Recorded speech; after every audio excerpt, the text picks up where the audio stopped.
Buenas tardes. Ahora buenas tardes a todos y todas. Estamos en una nueva edición del Spot Laboral de ADRA. Esta vez contamos con, como siempre, con la presencia de uno de nuestros jurisconsultos y manchapapeles, como decía Pepe Biondi cuando hacía Pepe Curdele, era jurisconsulto y manchapapeles. En este caso, Federico Basile, que es que nos acompaña en el primer bloque, como siempre, con las novedades laborales. Y en el segundo bloque tenemos la compañía de Fernando Troilo, que muchos de ustedes seguramente lo conocerán, de actuación en varias empresas y hoy sienta sus reales en el sector académico, en el SEMA. Que nos va a estar presentando Fernando el reciente, todavía chorrea tinta, el reciente libro que ha publicado, Cerceo. Bueno, muy bien. ¿Arrancamos, Federico? ¿Querés Dale, contarnos un perfecto, Gus. poco, como decía Lelutier, qué pasó en la semana? Sí, en este caso son las últimas 2 semanas, ¿no? Porque desde que tuvimos el último spot de Marcia Rolón, el 6 de septiembre, si mal no me acuerdo, hasta el día de hoy, transcurrieron 15 días, con no muchas novedades, Gus, porque no hemos tenido demasiados avances, seguimos todavía regulados, entre comillas, por el decreto 494 del 2021, aquel que había prorrogado anteriores, y entró en vigencia el 7 de agosto de 2021, va a regir hasta el 1 de octubre de 2021. ¿Y qué es lo que va a regir hasta el 1 de octubre de 2021? Bueno, en lo que respecta a las relaciones laborales, que es lo que nos incumbe básicamente en el marco del spot, ¿qué es lo que va a regir? El tema de la dispensa. ¿Viste? Lo que nosotros nos ocupamos siempre es cómo queda regulado, cómo está regulado el tema de la dispensa a la presencialidad. Esta cuestión, Gus, Fer, que y bueno, a los oyentes, que siempre nos trae bastantes dudas y complicaciones de hasta dónde llega la facultad del empleador de llamar a la presencialidad a los trabajadores en relación de dependencia, quiénes quedan dispensados, quiénes no. A ver, yo creo que en mi esquema de criterio de pensamiento, yo lo reduzco bastante y lo limito bastante a esta cuestión, a esta problemática. Sabemos que hoy, te diría que la fuerza laboral, en su enorme porcentaje, si no es el 100%, será el 95%, están vacunados con la primera dosis. ¿Estamos de acuerdo? Básicamente, todos aquellos que están dentro de la fuerza laboral, y hablo básicamente del empleo privado, que es lo que más nos incumbe a nosotros, están todos vacunados. O sea que aquella disposición o resolución del Ministerio de Salud, del Ministerio de Trabajo, aquella 4/2021, que está allá por abril, que establecía la facultad del empleador de convocar a la presencialidad a los trabajadores que hubiesen tenido la primera dosis de vacuna 14 días después. Hoy están todos vacunados. Entonces, esto alcanza a todo el mundo. El empleador tiene la facultad de convocar a todos a la presencialidad, con las excepciones bien puntuales relativas a trasplantados, ¿te acordás? Oncológicos, pacientes oncológicos en tratamiento, inmunodeprimidos, básicamente ese grupo de mayor riesgo que no puede ser convocado a la presencialidad. Ahora que no está Todos mi los hermano demás, Marcelo, podemos decirlo, los de Racing también están dispensados, ¿no? los de Racing, están siempre dispensados, sí, pero tienen alguna problemática puntual por la cual están dispensados. Pero digo, todos pueden ser convocados a la presencialidad. Entonces, la regulación puntual está dada por la dispensa exclusivamente reservada a este grupo de mayor protección. Respecto de todos los demás, la cuestión básica es que todos pueden ser reincorporados a la presencialidad. ¿Qué pasa? Mucha gente sigue en el trabajo remoto, y no me meto en el tema de las políticas puntuales de las empresas que están generando el gradualismo o la gradualidad de la reincorporación, o esquemas de continuidad de teletrabajo. Puntualmente es cuando la compañía decide que el empleado vuelva a la presencialidad y el empleado se niega a hacerlo. Porque los fundamentos por los cuales podría negarse, te diría que hoy no existen. O sea, yo no tengo, desde el punto de vista del empleador, justificación razonable del empleado para oponerse a retornar a la presencialidad. De nadie. Entonces yo podría intimar a todos salvo, insisto, por la excepción de que hablábamos recién, para que vuelvan a la presencialidad. Ni aún podría justificarse, tal como algunos plantean, para mí y en mi criterio, aquellos que tienen todavía hijos en edad escolar o son responsables de menores de edad escolar, porque, bueno, tanto a nivel de la Ciudad de Buenos Aires como en provincia de Buenos Aires, se ha sacado la bandera de la presencialidad absoluta. Hay cuestiones muy puntuales de algunos colegios de la provincia de Buenos Aires que todavía no han reordenado su vuelta a la presencialidad total, pero lo cierto del caso Y es la que, primaria de la Escuela Horta, aquí en Buenos Aires. bueno, cuando hay exclusivamente cuestiones muy puntuales, pero que son definidas en la especificidad de la problemática de ese colegio. Si pensamos en normativa general, para mí no está vigente aquella dispensa de los padres de menores en edad escolar. Hay que analizar el caso puntual, como decís vos muy bien, Gus, el tema de la problemática del aborto, por ejemplo. ¿Sí? Pero Una ya cuestión es de un tema de células, las partes, digamos, ya no es un tema de interpretación del Estado, la autoridad regulatoria y todo esto. Por el Estado absolutamente. y la autoridad regulatoria, ya, digamos, es Exacto. trabajo, entre comillas, normal. Yo tengo que pensar en la normativa en su conjunto, en su globalidad. Si hay cuestiones específicas, obviamente se tratará en el caso específico. Pero en la globalidad, el empleador tiene la facultad absoluta de reincorporar a todo el mundo al trabajo en tanto tenga la primera dosis, que todos tienen la primera dosis. Y gran parte de la comunidad laboral tiene la segunda dosis. Entonces no hay una cuestión Sí, relativa a... estaba viendo que en Israel, que tiene un récord de vacunación, ¿no? Hay 1 millón de personas que no están vacunadas por decisión propia. Israel es Exacto. un país que tiene 10 millones de habitantes, con lo cual Sí. un millón es un 10% de la población, ¿no? Bueno, Y escuchaba que en Estados Unidos son 80 millones de norteamericanos los que decidieron no vacunarse. Bueno, Gus, ahí viene la segunda problemática. Es la reacción del empleador frente al empleado que no retorna a la actividad presencial en función de su decisión por convicción personal de no vacunarse. Entonces, sabemos que, y lo hemos hablado en este spot en varias oportunidades, que, bueno, la decisión del empleado de no vacunarse tiene consecuencias legales. La consecuencia legal no está claramente definida en aquella resolución 4 de 2021, Ministerio de Trabajo / Ministerio de Salud, sino que hay una redacción muy poco feliz, como nos tiene acostumbrado la técnica legislativa argentina, en cuanto a esa consecuencia legal. Mi interpretación de vuelta, y es mi interpretación, es que quien se opone a, quien por convicción personal no se vacuna, está generando una limitación en la facultad del empleador de reincorporarlo a la presencialidad y debe paliar los perjuicios económicos que su propia decisión está generando. ¿Y cómo hace el empleado para paliar perjuicios económicos? No va el empleado a agarrar y decir, mira, yo te pago el perjuicio económico que en definitiva es el salario o algo diferente al salario o algún monto determinado. La única manera que tiene el empleado de paliar perjuicios económicos es habilitando legalmente, o la ley habilitando legalmente, la facultad del empleador de dejar al empleado en situación de una especie de licencia por 5 goce de sueldo, liberación de tareas sin derecho al cobro de remuneración, y eximir al empleador del pago de esa remuneración. Entonces, yo intimo al empleado me dice, yo no tengo la vacuna, no quiero vacunarme, la consecuencia legal para mí es que el empleado pierde el salario. No puedo pensar en un despido con causa, no puedo hacer una sanción, pero para mí pierde el salario. Está Ese la es el marco pregunta, no sé si normativo. la viste, de Laura Mayorga, No la vi, Federico. no la vi. Dice, creo que la contestaste de alguna manera, pero de todas maneras para repasarla. ¿Siguen las excepciones de reincorporación a trasplantados, pacientes oncológicos, inmunodeprimidos, a pesar de estar vacunados? Sí, siguen las restricciones, siguen las limitaciones, sigue la dispensa.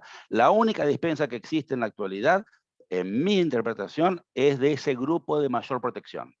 Por más que estén vacunados con 1 o 2 dosis, todos están absolutamente dispensados de trabajar, cobrando la compensación no salarial. ¿Sí? Entonces, el marco normativo que nos rige actualmente es ese, por lo menos hasta el 1 de octubre. ¿Sí? Sabíamos que bajo este decreto 494 había una definición de aforos al 70%. Tengamos presente que la Ciudad de Buenos Aires acaba de flexibilizar aún más el 17 de septiembre pasado las actividades industriales, de servicios y de comercio, estableciendo, la reta se fue con todo y dijo acá tenemos una muy baja nivel de contagios, la situación epidemiológica está bueno, evolucionando favorablemente en la actualidad, con lo que hay apertura absoluta de lugares cerrados, restaurantes, shoppings, hoteles. Entonces, en la Ciudad de Buenos Aires, cuanto menos, ni hablar del tema de transporte público, que es una cuestión central en el análisis legal. El transporte público está habilitado a todos los vecinos de la Ciudad de Buenos Aires. El transporte público no requiere ningún tipo de certificación de esencialidad, no esencialidad o de autorización para circular, con lo que todos pueden ir al trabajo sin ningún tipo de limitación. Como lo vamos a ver, y me voy a empezar a apurar porque ya el tiempo nos empieza a correr, esta cuestión central de la apertura, casi llegando a la normalidad, o a esta nueva normalidad, porque básicamente, por supuesto, que todavía rigen los protocolos en cada compañía, en ciertas actividades, los 2 metros de distancia, el barbijo, alcohol en gel, etcétera, etcétera, pero con esos protocolos, el empleador puede ejercer sus facultades de reincorporar al trabajo presencial sin ningún problema. Entonces, después vamos a ver un poquito el tema del teletrabajo. Yo lo que creo, y esto es un punto central en el análisis, es que el teletrabajo ya no es una práctica o modalidad forzada por la pandemia. Quedémonos un segundo con este concepto. No estamos en la situación de extraordinariedad o de emergencia o de trabajo forzado, que nos daba algunas prerrogativas para que el teletrabajo no sea una condición incorporada al contrato. Hoy tenemos una situación distinta de la que teníamos hace un mes atrás. Entonces hay que tomar algunas previsiones respecto del teletrabajo, que después vamos a ver un poquito más. En materia de actualidad legislativa o normativa, lo que me pareció más importante mencionar es una última resolución dictada el 15 de septiembre por el Ministerio de Trabajo, es conjunta con el Ministerio de Desarrollo Productivo, relativa a ciertos beneficios del decreto 493-2021, que fue dictado el 6 de agosto de 2021, ese decreto que establecía algunos beneficios muy importantes en materia de reducción de contribuciones respecto de un colectivo determinado, ¿te acordás de transgénero, travestis, transexuales y mujeres? Establecía específicamente aquel decreto el 95% de la disminución de contribuciones, que es un beneficio espectacular, para todo aquel que estuviera participando de programas de inserción laboral o programas de empleo sponsorizados por el Ministerio de Trabajo, hay ciertos programas específicos que se dan a lo largo del tiempo definidos bajo una bolsa del Ministerio de Trabajo con particularidades muy específicas, pero lo cierto del caso es que esta nueva resolución del 15 de septiembre lo que hace es aclarar que el beneficio de contribuciones, de reducción de contribuciones, es para todo aquel personal contratado, personal de ese colectivo, ¿no? Contratado por 12 meses, el beneficio dura por 12 meses, pero solamente contratado por tiempo indeterminado. O sea, no se va a aplicar el beneficio para aquel contrato de plazo fijo o eventual, sino solamente para el colectivo que mencionamos, pero que fuera contratado por tiempo indeterminado. Después dice la resolución, contratado por tiempo indeterminado o a tiempo parcial. Error legislativo, porque el contrato de trabajo a tiempo parcial también puede ser a plazo fijo, con lo que siempre pensemos que es tiempo indeterminado, y también para el personal agrario permanente y para los trabajadores de la construcción, de la industria de construcción, de los jornalizados de la 22.250. Pero lo importante del caso es recordar el decreto 493 del 6 de agosto de 2021, que previó este beneficio de reducción de contribuciones para todos aquellos que estuvieran dentro de los programas de inserción laboral y programas de fomento de empleo del Ministerio de Trabajo. Rápidamente, son y cuarto, no quiero excederme demasiado tiempo más, pero me gustaría pasar un poco revista de la encuesta de CEL Consultores respecto del teletrabajo. que tuvimos oportunidad, viste, de revisar en la CAL, en la comisión nuestra, que me pareció que gracias a ser consultores tuvimos oportunidad nosotros de estar debatiendo entre nosotros un poco estos resultados, pero quería detenerme en 2 o 3 cuestiones específicas de la encuesta. Es una encuesta que fue terminada en agosto de 2021, que involucró a 132 empresas líderes en la Argentina, y tuvo algunas conclusiones muy relevantes en materia de teletrabajo. Dice que hay una altísima incertidumbre sobre la fecha de retorno a la presencialidad. Está claro que las compañías todavía no saben, en su justa medida, cómo va a ser el esquema de trabajo a futuro, en el mediano o largo plazo. O sea, no se le puede pedir a las compañías o al empleador que, saliendo de la pandemia, tratando de ver cómo va a ser la post-pandemia o post-normalidad, puedan detenerse claramente a ver cómo funciona definitivamente un esquema de teletrabajo. Y acá vuelvo a enganchar con la flexibilización de las restricciones, ¿sí? Como a las compañías, el empleador no sabe con justa medida, en el marco de una adecuada gestión del capital humano, cómo debe el empleador diagramar, cómo los líderes deben diagramar el trabajo a futuro, si van a hacer un trabajo híbrido, un teletrabajo híbrido, un esquema mixto de qué naturaleza. Estamos ingresando a una nueva instancia de trabajo presencial / remoto.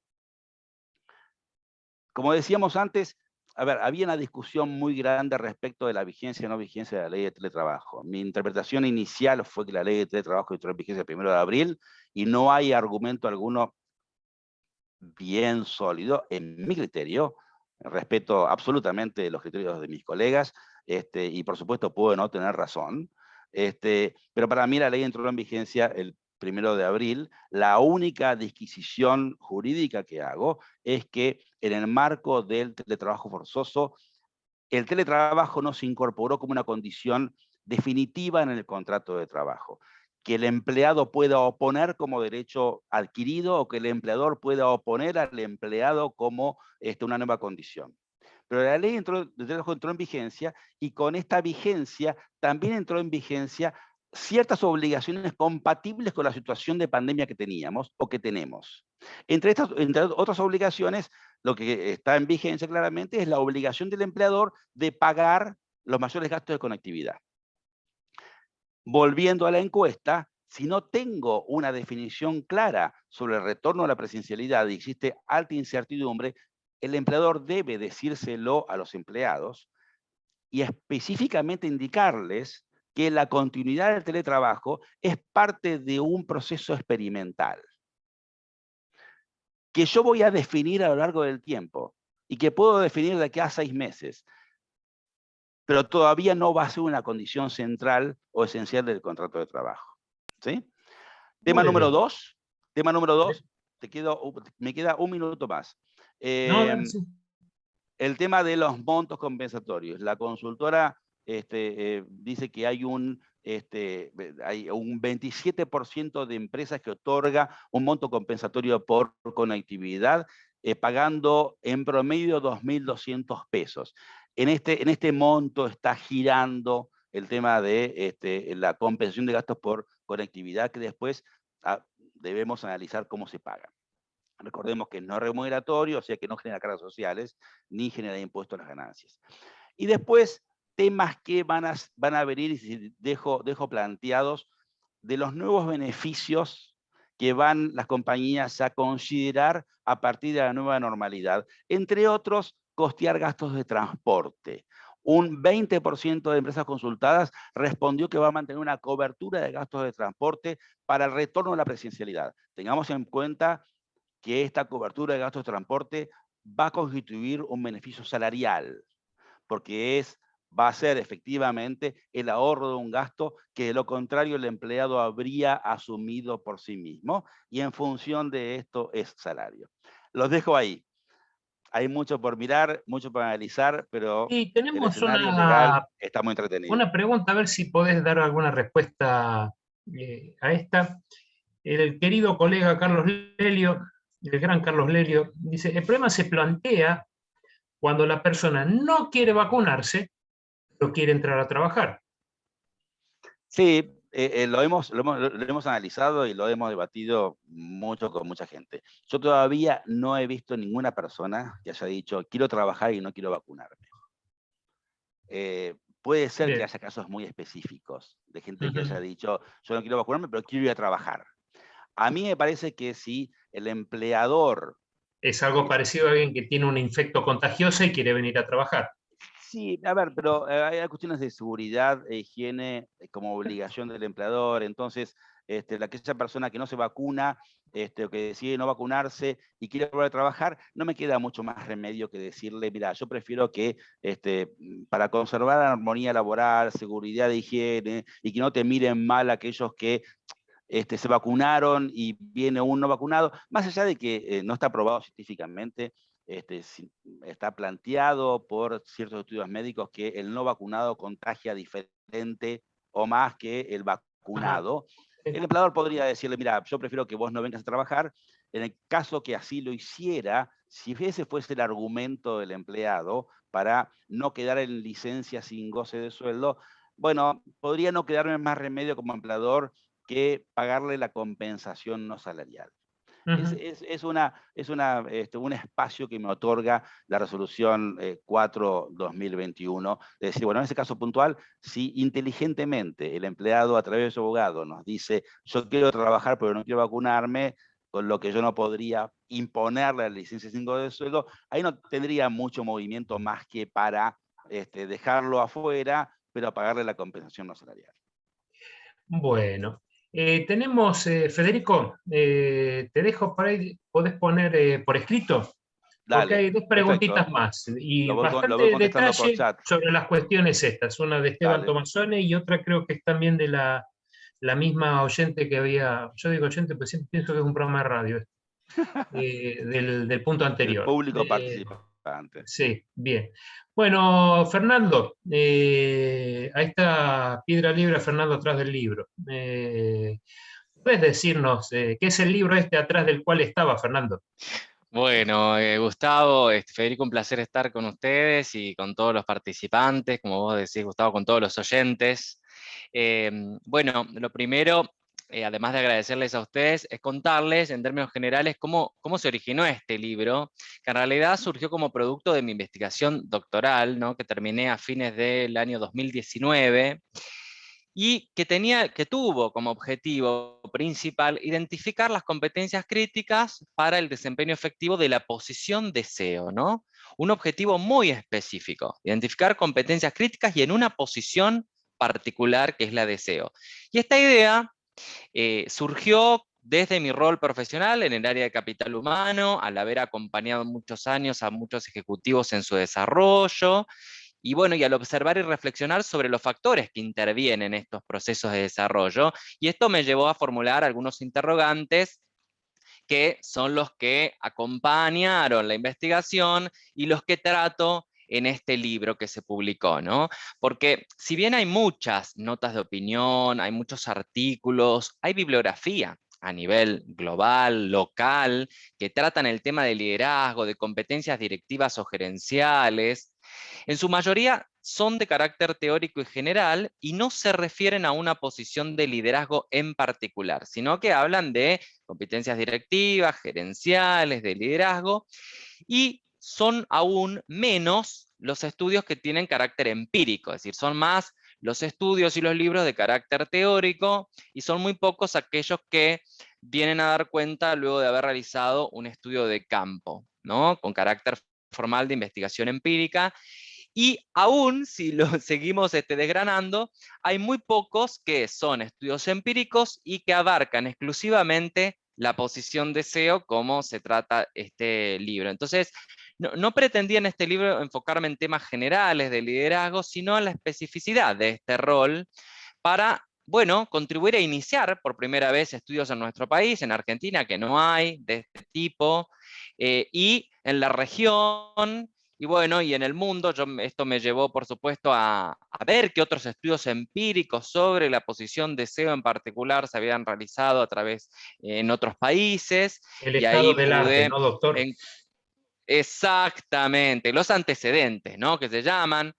Y allí encontré en publicaciones en revistas científicas, ¿no? Que es donde se encuentran los antecedentes de estudios empíricos en temas particulares, encontré 7 estudios, que de hecho yo dentro del libro hago referencia a esos 7 estudios, en su mayoría son de Estados Unidos, de hecho 5 son de Estados Unidos, uno de Australia y otro de la India, donde analizan a través de un estudio de campo, ya sea con encuestas o encuestas combinadas con entrevistas exclusivamente a CEOs, tratan este mismo tema que yo me propuse en este libro.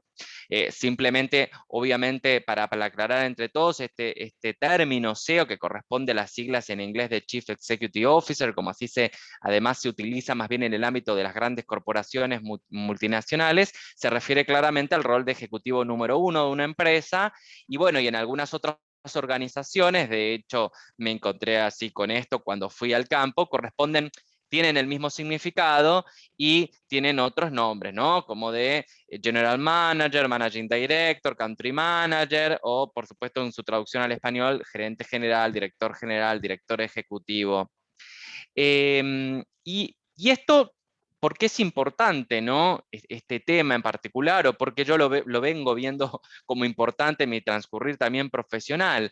Porque bueno, las organizaciones sabemos que se interesan por identificar, analizar periódicamente las competencias que resultan relevantes para llevar adelante con éxito todas las diferentes posiciones de una estructura y implementan estrategias para su gestión, ¿verdad? Y esto se debe a que el desarrollo de competencias alineadas al negocio es lo que les permite asegurar las condiciones necesarias en las personas que puedan alcanzar sus objetivos. Y porque justamente la suma de estos desempeños individuales lo que influye de manera preponderante en el desempeño organizacional y, por supuesto, finalmente, en los resultados de la organización. O sea que, por un lado, la temática es de interés para las organizaciones, dado que los líderes ocupan un rol primordial en los negocios como articuladores de la estrategia organizacional de cara a los colaboradores.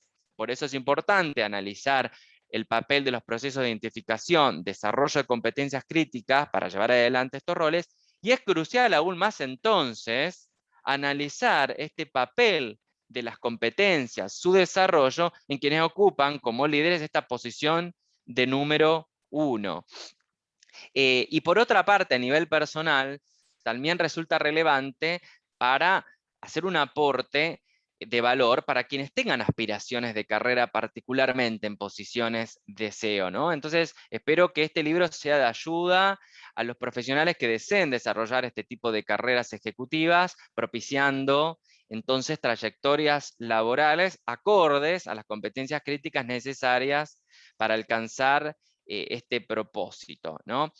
Y por supuesto también para las áreas de capital humano, que son en definitiva las que dentro de las organizaciones procuran gestionar y desarrollar competencias para todos los talentos y particularmente desarrollar competencias para fortalecer aquellas posiciones críticas y de liderazgo como lo es la posición del número 1 de la organización. Las personas que quieran ocupar este rol tan crítico para el funcionamiento de una organización, entonces deben contar con ciertas competencias, ciertas características expresadas en conductas, ¿no? Que le permiten este desempeño efectivo. Por eso de allí la primera pregunta que respondo en este libro: ¿cuáles son entonces estas competencias críticas para el desempeño efectivo hoy de la posición de SEO? Y por otro lado, poner en acto estas competencias no es ajeno al entorno propio de cada empresa y al contexto, ¿no?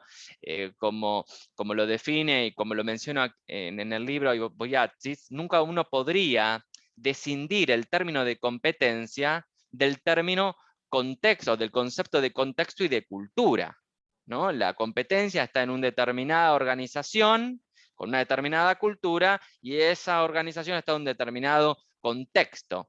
Y aquí es donde el tema de identificación de competencias críticas para la posición de SEO comienza entonces a relacionarse con otras fuerzas, como la propia cultura de la organización y las condiciones del ambiente en el que se encuentran las personas que ocupan esta posición de SEO y las organizaciones. Entonces ahí viene la pregunta también que respondo en este libro: ¿qué influencia tiene el contexto organizacional en la adquisición y desarrollo de las competencias críticas y cuáles son aquellas que los diferentes entornos entonces permiten desarrollar.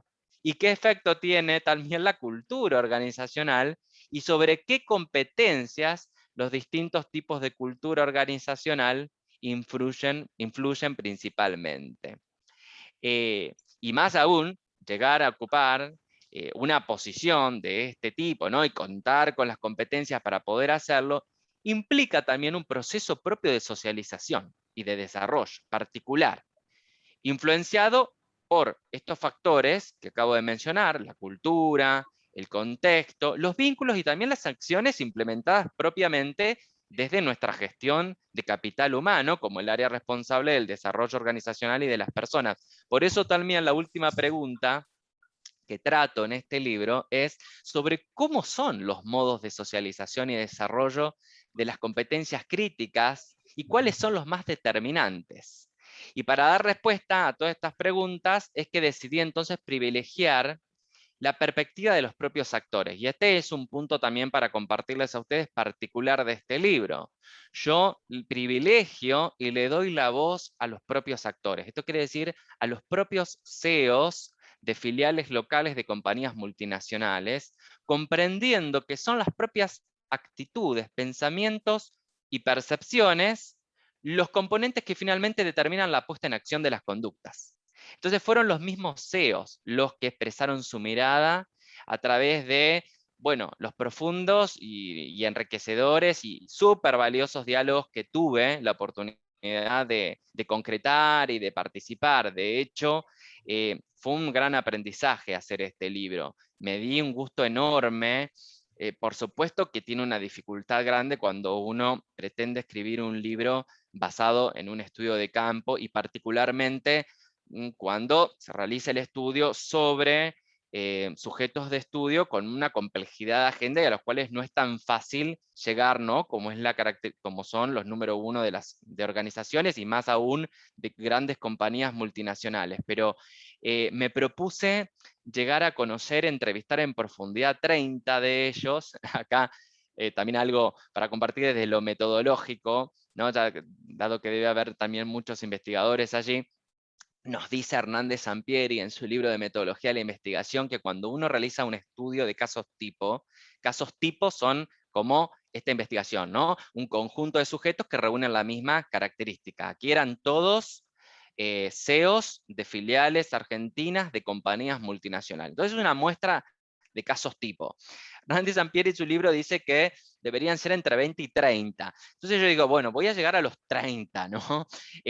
Para asegurarme una buena muestra. Y eso me llevó un año, ¿no? Estuve desde mediados del 2018 hasta mediados del 2019, pero me dio un gusto enorme en ese año de coordinar agendas y poder concretar estas entrevistas. Por supuesto, en ese momento se podían realizar cara a cara y de hecho yo me propuse realizarlas y me llegué hacia las oficinas, los despachos de estos CEOs, me senté con ellos y la verdad tuve charlas que no solamente sirvieron para el libro, sino también acá contarles que fue muy enriquecedor para mí, ¿no? Para mi propio desarrollo.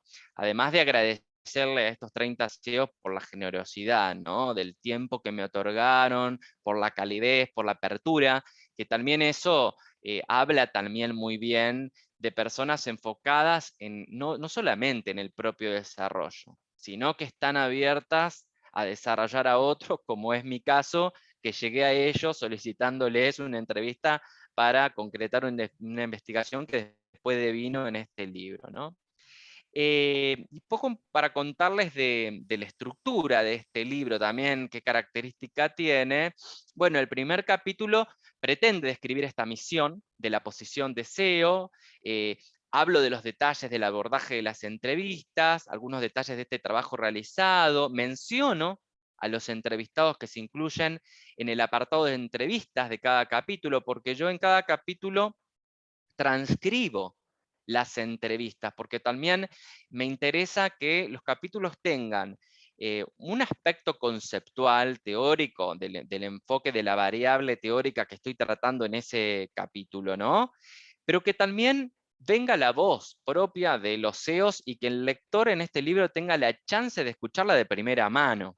Después sí vienen los resultados de mi investigación y vienen mis propias reflexiones. Entonces, el primer capítulo presento la posición de SEO, presento los entrevistados que van a hablar en este libro. Luego en el segundo capítulo trato el tema de las competencias críticas de SEO, entonces ahí hablo de los antecedentes de estos estudios que les mencionaba hace un rato, estos 7 estudios que se realizaron en los últimos 15 años, sobre todo en Estados Unidos, y uno de Australia y uno de India, que estudiaron, tuvieron el mismo enfoque que mi estudio. Luego, las entrevistas, los resultados y las reflexiones de ese capítulo sobre las competencias. Y la misma estructura, con un tercer capítulo donde trato el contexto y el rol del contexto en la adquisición y desarrollo de competencias de SEO, nuevamente con un enfoque primero teórico, luego de la transcripción de las entrevistas particularmente sobre este tema del contexto, los resultados y mis reflexiones. Un cuarto capítulo donde abordo el tema de la cultura organizacional y su efecto sobre el desarrollo de las competencias críticas con la misma estructura. Y por último, la socialización y el desarrollo de las competencias, donde presento un enfoque nuevamente teórico al inicio, luego las entrevistas, los resultados y las reflexiones. Y bueno, y estoy seguro que los lectores van Fernando, a... Sí, Gustavo. dame dos competencias, elegí dos. Sí, bueno, Que la vos digas, primera... estas dos Sí. de la investigación me resultaron interesantes, llamativas. Bueno, lo primero contarles que después utilicé un software para poder hacer análisis, codificar y ayudar a la tarea del investigador de interpretar los resultados. De este análisis surge una primera competencia que resulta crítica mencionada por casi todos los entrevistados, que es comunicación y relaciones interpersonales. Número 1.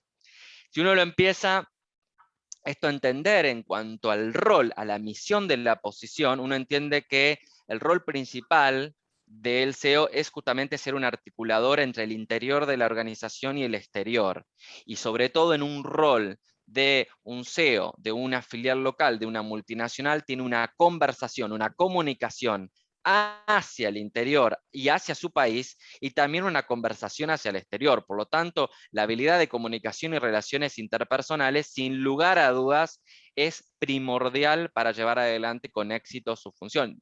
Además, en la voz de los CEOs, y quienes tengan la oportunidad de leer el libro podrán escucharlo de sus propias bocas, surge también ante un contexto, ¿no? Que esa es otra variable que se analiza, particular que nos toca en nuestro país, cuanto más aún adquiere relevancia la competencia de comunicación y relaciones interpersonales. Por ejemplo, para dar explicaciones a casa matriz, ¿verdad? Y después, Gustavo, yendo a tu pregunta también, que decías uno o dos competencias, otra competencia que sí llama la atención, así como dato curioso, es el conocimiento financiero. ¿Por qué menciono esto? Porque cuando uno va a otros estudios, por ejemplo, estos 7 estudios que anteceden a este estudio en Argentina, y que inicia estudios empíricos en Argentina y la región, uno ve que las competencias hacen referencia más bien a habilidades. Y de hecho, en el estudio de Competent Manager, que ustedes, algunos de ustedes habrán visto, ¿no? Yo me hice traer el libro de afuera, por supuesto, porque lo quería tener conmigo de Competent Manager de Boyatzis. Él hace un estudio en 1982 sobre ejecutivos y analiza, y todo lo que es conocimiento técnico para él, y en el estudio surge como competencia umbral. ¿Qué quiere decir competencia umbral? Una competencia que no predice un desempeño superior, pero que es mínima para poder llevar adelante la posición. Sin embargo, este conocimiento técnico de conocimiento financiero parece ser, según la mirada de nuestros CEOs, una competencia de alto valor para llevar adelante con éxito esta posición, particularmente en nuestro país. Y por supuesto esto se debe a las condiciones adversas económicas y financieras que hace, por otro lado, cuando uno empieza a indagar en trayectorias laborales, uno empieza a observar que de hecho varios CEOs vienen de extracciones o de experiencias previas en roles financieros. Y llevamos décadas conviviendo con la inflación, ¿no? Exactamente. Con lo cual, Exactamente. claramente. Bien, muy bien, Fernando. ¿Alguna recomendación particular que quieras hacer a la gente que está viendo el spot del libro? Por ejemplo, para regalárselo al cuñado para el cumpleaños, por ejemplo, ¿no? O ¿qué temas para indagar o qué Bien. inquietudes. Algo dijiste, bastante, dijiste, ¿no? Ya de esto, pero si querés reforzar alguno de los puntos, ¿no? Esto, Bueno, decías, el que está en carrera le viene bien, digamos, porque muestra de alguna manera un camino, ¿no? Claro, la cuestión es relativa a quien está en carrera, efectivamente, como decís, que aspira a la posición de claro, CEO, tiene que de alguna forma acomodar su personalidad y sus skills como para poder generar esa potencialidad, ¿no? Para seguir en carrera o en camino a CEO. Entonces está buenísima la pregunta de Gustavo en cuanto, ¿qué debo hacer yo como para mejorar mi productividad o mejorar mi situación para ser CEO, ¿no? sí, totalmente. Y eso, hay preguntas que guían el estudio. Por ejemplo, la pregunta, ¿cuál fue la influencia del contexto en la posibilidad que tuviste de desarrollar estas competencias críticas? Por ejemplo, la comunicación y relaciones interpersonales y el conocimiento financiero. ¿Cuál fue la influencia de las distintas culturas de las organizaciones por las que pasaste? ¿Cuáles culturas privilegiaron el desarrollo de estas competencias?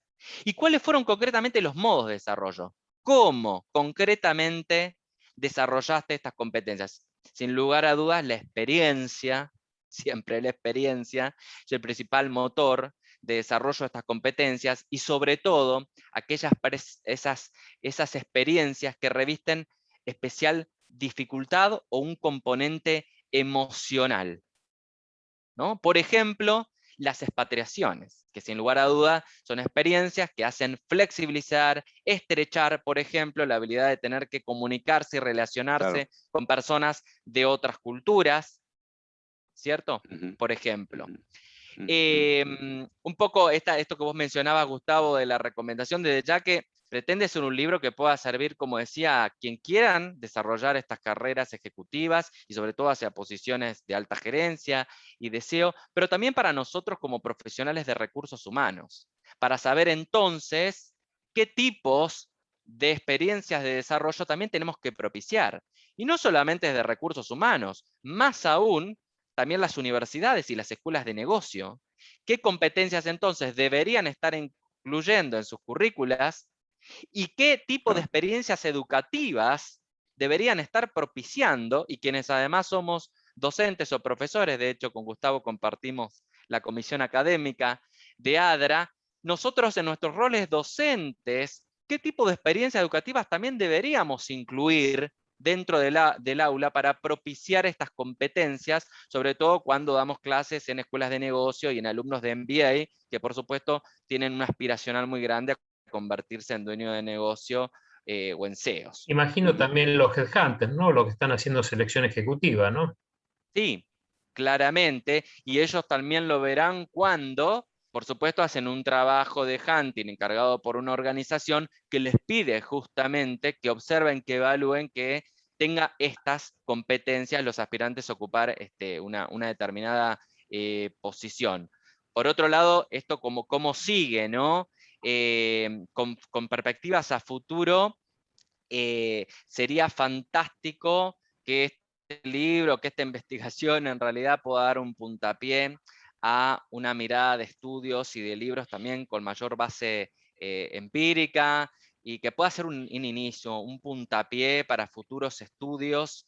Yo realicé entrevistas en profundidad y sería fantástico que pudieran complementarse con otras técnicas también de investigación, que pueda ampliarse a otras posiciones, ¿no? Porque yo elegí una posición particular justamente también para poner lupa, ¿no? Y una mirada bien aguda y concreta, como tiene que ser una investigación, pero esto podría dar inicio a hacer investigaciones sobre otras posiciones gerenciales y directivas, y también buscar indagar no solamente competencias, sino también valores, también indagar sobre el rol de la personalidad, porque acá yo lo que observo también es que esta mirada propia EMIC, también podríamos decir de esta investigación, que significa poner la perspectiva desde los propios actores, porque yo les pregunto a los propios actores, también pone de manifiesto que es muy importante la personalidad, porque hay mucho actitudinal que hace que estos CEOs hayan podido desarrollar las carreras que han desarrollado.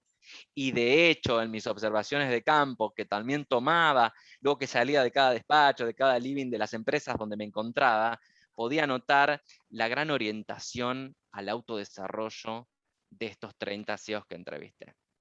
Sin lugar a dudas, es el gran motor del propio desarrollo, tener la propia actitud de adueñarse de la carrera profesional y no esperar que otro haga tu propia carrera. En este espacio de encuentro, otro querido colega, Raúl Barbieri, dice: las competencias críticas, dice, ¿ya tenías algunas investigadas y las confirmaste en las entrevistas o las tuviste como conclusiones a posteriori de la investigación? Interesante la pregunta. No, no tenía nada, porque uno también de mis postulados epidemiológicos es ir totalmente en blanco a cada una de estas entrevistas. Yo no seteé ninguna competencia previa, no les fui con ninguna bandeja de competencias para que ellos eligieran, no. Realicé todas preguntas abiertas y las competencias surgen a partir de la interpretación de los propios discursos de los CEOs. Justamente para intentar no meter cuchara propia, sino que fuera la propia perspectiva de los actores. Por supuesto que dentro de mi experiencia de recursos humanos tenía millones de sets de competencias y tenía mi propia mirada previa desde la práctica, pero no quería intervenir ni influenciar, sino que surgiera realmente de esta mirada propia de los actores. Bueno, muy bien, señores. Muchas gracias, Fernando. Federico, como siempre, un placer. Un placer. Este espacio. A todos los colegas que están ahí del otro lado, los saludos, que tengan una buena quincena por delante. Yo no sé si queda gente que esté liquidando por quincena, pero si no, hasta la próxima liquidación, podríamos decir. Bueno. Está muy bien. Bueno, un placer compartir con ustedes. Un abrazo, igualmente. Federico, Gustavo, y a Chao, todos. Fer, encantado. Adiós. Adiós. Nos vemos pronto. Chao, chao. Hasta pronto.